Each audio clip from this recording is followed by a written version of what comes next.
Hello, good afternoon, evening, night. Rafael, Técnica Antica. And today I want to bring a subject that is quite controversial. Today I'm going to talk a bit about the mixed voice, right? Voix mixte. But for that I prepared a bit of a script because otherwise I'm going to get lost. So if I were to start this video, I would say, have you ever wondered how your body produces sound when you sing, and how different styles like classical music, musical theater, pop, rock use the voice in a unique way? Well, I'd like to break it down to you a bit, the anatomy of the voice, explore a bit the mechanisms, the muscles, the cartilages, and what makes each style special. Okay, so let's start with the basics, right? The voice is powered by the larynx, right? The voice box, which contains the key elements for phonation. The vocal folds, they vibrate to create sound. We have the thyroid cartilage that adjusts the tension for pitch control. The arytenoid cartilages that open and close folds to allow airflow and phonation.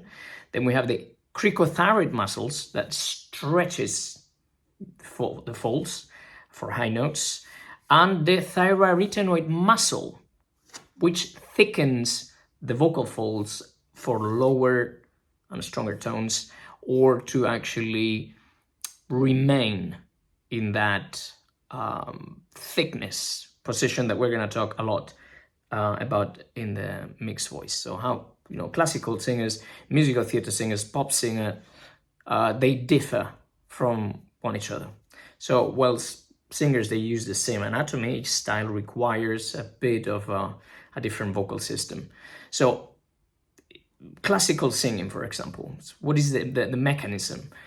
We basically heavily rely on the cricothyroid muscle to stretch and thin the vocal folds to sustain high notes. We also we have a lower larynx, low larynx position to reach the tone and make it bigger, and thus creating also a warm rounded sound focused on resonance. So it requires basically the voice box to be really optimized for maximum volume. But as I said before, it also requires for the arytenoid system, muscle and cartilages, to be very active, because obviously you need to retain the vocal mass from bottom to top. So basically, in classical singing, if I want to, as a tenor, for example, I want to retain the vocal density or the thickness of the sound, I'm going to have to use, obviously, the cricothyroid muscle to stretch the fold, but also the thyroarytenoid muscle to remain in the thickness of those folds. Otherwise, I would flip into what we would call a head voice. That, again, this is something that I will approach maybe later if I have time in the video and maybe in the post edition of it. But basically, if I were to let go and use only the cricothyroid muscle, for example, sopranos going to their head voice, I would just go la.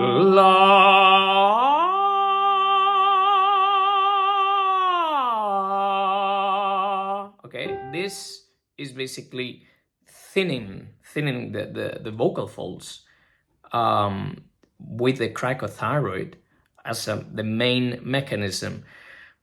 As I said, a soprano, a female singer, mezzo, alto, they are gonna live in this in that area. But men really, obviously, they need to develop their chest voice too. We'll talk a bit about later. But if I want to retain that vocal density that I have in la right here, and I want to retain it here, my thyroarytenoid muscle has to act. And in order to do that properly and coordinate with the cricothyroid, my larynx is going to have to lower. And thus we get this sound. La.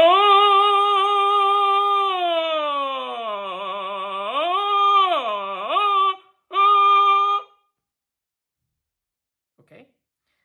Now, why is this important? Because we have another way of going up there, okay? And that's where the mixed voice comes in handy. Again, I don't want to make these videos super long, so I'm going to try to do this in about 15 minutes, explaining how it works, where to apply it, and some exercises to develop it. But it's curious that, for example, Garcia, right? I have it in Italian, but you know, so I have Trattato completo dell'arte del canto, prima parte. So this method, when Garcia talks about the classification of voices in this, you know, and I'll put a page, right? But if you can see here, you're gonna see he divides the registers in petto, yeah, chest, falsetto, right, and testa, head. This is, in a modern context, basically it doesn't make any sense.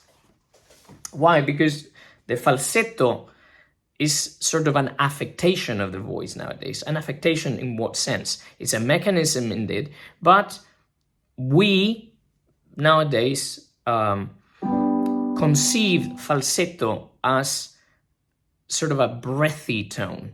So if this is head, in which, as I said, I'm stretching the vocal folds and really thinning them to the max, when I want to phonate in a falsetto, what I do in falsetto is that I don't even close them. So the arytenoids and the thyroarytenoid muscles really are out of the way, so to speak. And I get this tone. La, head, falsetto. So we could say that falsetto is a mixed tone, but also a weaker tone. Now, why does Garcia write this division? And this is a personal opinion constructed, in contrast with some other teachers that come from the same school of singing I come from. That is, of course, the Afondo school. But also with some contemporary teachers that, for example, teach the Joe Steele methodology. And the conclusion is that back in the day, especially very flagrant with tenors, Garcia would refer to that falsetto as la voix mixte, or mixed voice, okay? That basically would be in a tenor from basically F sharp to B flat, okay? And then after that, the head voice would basically make sense. Why? Because they, until Dupré, the famous tenor Dupré, sang the first A, and then the first high C that in William Tell, that Rossini himself said that it sounded like a goose being castrated. Tenors sang in this sort of chest register, then they would switch into this mixed, voix mixed, and then obviously this element of head would take over, as it does in a female voice, and then sing extremely high. And that's why we have these tessiture that are unbelievably high. And as an example, let's see if I can find it here, is Bianca e Fernando, by Bellini, or even Il Pirata goes to a high D nel furor delle tempeste. And again, why is that? Because they would sing this in what we consider today head voice, right? So that's why we have this passage here. I don't know if you can see it, right? Very high. That's up to D. It's like really high. But especially in Bianca e Fernando, let's see if I can find it real quick. Or even in Norma, you know, that high C in Mecco all'altar di Venere, you have a high C on an E vowel, you know? So I'm trying to find Bianca and Fernando to show a high F, if I'm not mistaken.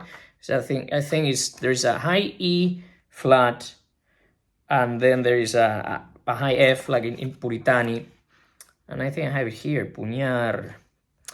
Aludir del padre afflitto, for example, and in the O quanto duol, here we go. See this passage here? Yeah, top of the page. That is unbelievably high. So, it makes sense that they would go in a mixed voice, and then they would do the last portion of their voices, I would say from B natural onwards, in head, because at that point the head voice has enough compression to sound sort of loud or present more than loud, okay? And that's why if today a B natural would be something like this, that's a B natural, okay? Back in the day would be something like either or and then it would pick up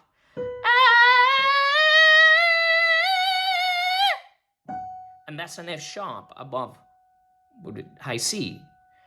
So that's an F sharp 6, right?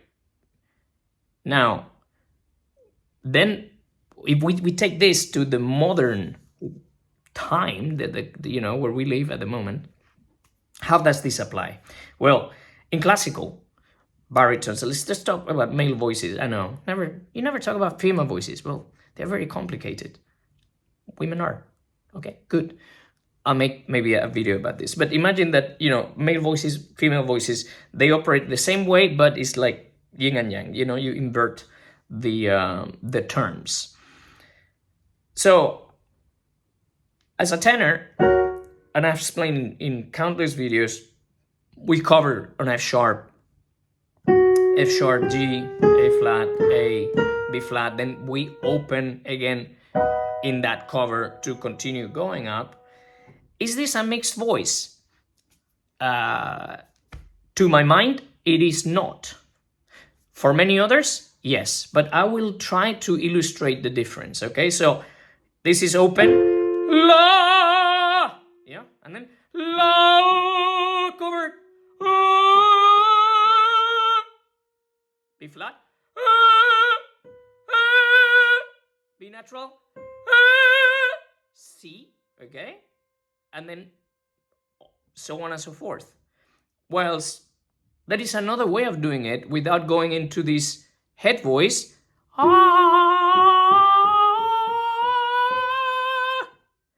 And that is a mixed voice that has the element of the chest, which is that thyroarytenoid muscle, being very, very, very gentle. So,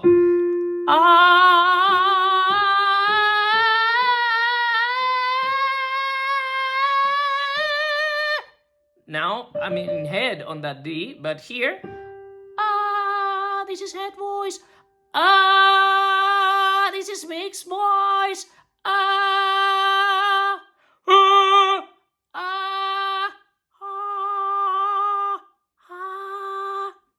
So falsetto, head voice, mixed voice, full voice. Okay, so why these might be helpful? Because obviously, with a microphone, and I'm recording with a very bad one, but you can or you may not be able to appreciate the difference. But when you are live, and as Giacomini used to say, to sing in a theater, you need a theater voice, no amplification. And I'm not going to get into, today's world is everything is amplified, including theaters. And I'm not going to get there because I'm already past those 15 minutes and I don't want to bore you to death. So if to develop a full voice, I use vocal strokes, I started, for example, on a middle C for the tenor, and then I go to F, and it's open, right? And then I go to F sharp, and instead of opening, I cover. This will be open, this will be the cover, or open cover, yeah?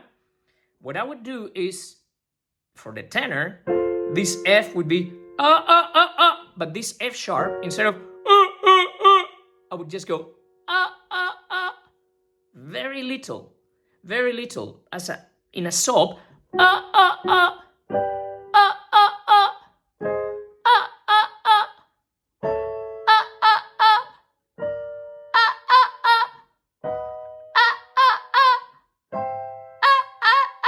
Here, my head voice really wants to take over. But over here, if this were head voice, I would be doing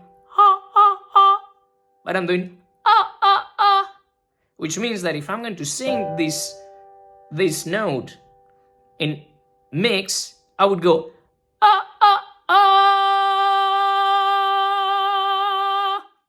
That's a mixed voice. That's a full voice. Like Roger Miller says, voce piena in testa. That would be the equivalent of that falsetto. I don't know why. We'd have to do a Ouija board and ask Garcia, why? Why did you name this mixed falsetto? And then, head, mix. So when are we going to use this mix? Are you going to use it in classical music? Probably not. Why? Because the sound is going to be too small if you don't have a mic. It's a very pretty sound. It's the crooner. Yeah, it's a crooner sound. But it's not going to cut. You're going to belt, okay. But when you really have to stretch and you need the presence, especially with that thyroarytenoid muscle, the intervention of that muscle is going to be too small. That's why in the jaw steel nomenclature, this is called thin folds. So again, la,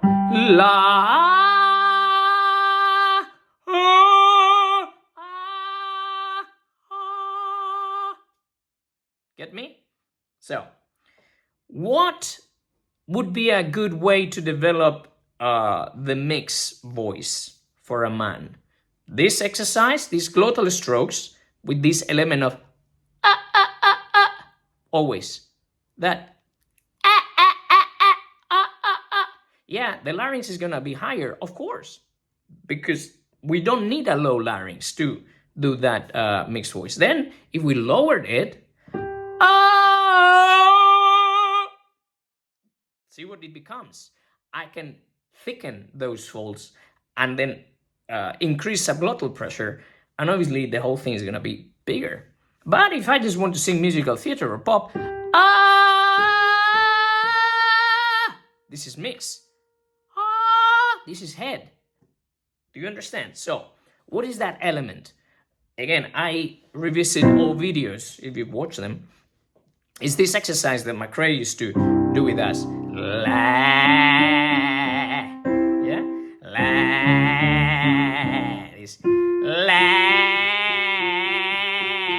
This this it's like an enormous vocal fry.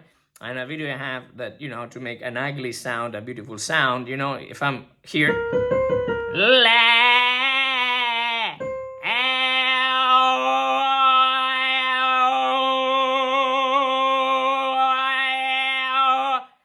hear that there is some distortion at some point. So I need to find that balance.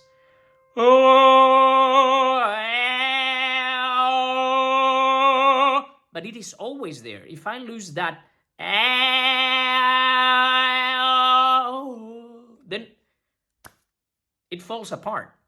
Okay? The vocal folds do not zip. And then I would go into head, which would be totally ridiculous for me to go on head, to head on a middle C, right? But again, here, this is a G. So where is the break? I'm not in head. I mean, is it an open sound? Yeah, that's an open sound, full, using, the thyroarytenoid muscle a lot, and then the cricothyroid being like, okay, kind of shy. But then,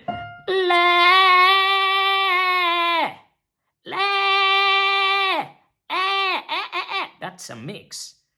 And that's what you are gonna hear in musical theater. So, to sum up, because it's already 20 odd minutes, use it. In classical, I don't know, maybe you can use it to give it a break, right? If you're a bit tired and you're doing Nessun Dorma, right? And then you go, ma il mio mistero è chiuso in me, e il nome mio nessun saprà, no, no, solo la tua bocca lo dirò. That's a very open sound, and I'm using a bit like less weight than that has more engagement. Yeah, but again, you might not perceive it through a microphone, but the voice will be smaller. Okay, I think I wanted to cover so much that I just went over the top, but I hope you understood a bit of sound. So yes, I believe that nowadays some tenors use mixed voices in the top in an opera house, and I'm not gonna name them, but yes, I believe so. And if we were in the 19th century, that would be accepted. But unfortunately, for everybody, maybe, we do not live in the 18th or 19th century. And Dupré, Dupré did it. Dupré did it. So blame Dupré. Okay. I hope you liked the video. I hope you didn't get too bored. Maybe I will do another video if somebody asks me about this stuff. It's just a tool. Use it. And if it works, that's it. If you like the video, like, subscribe, the bell, the whole shebang. If you didn't like the video, please do not watch this. It's at your own risk. You don't want to watch it, don't. Just close your eyes, block me, whatever. And if you need help, well, you know where to find me. So, have a good one. See you soon. Bye.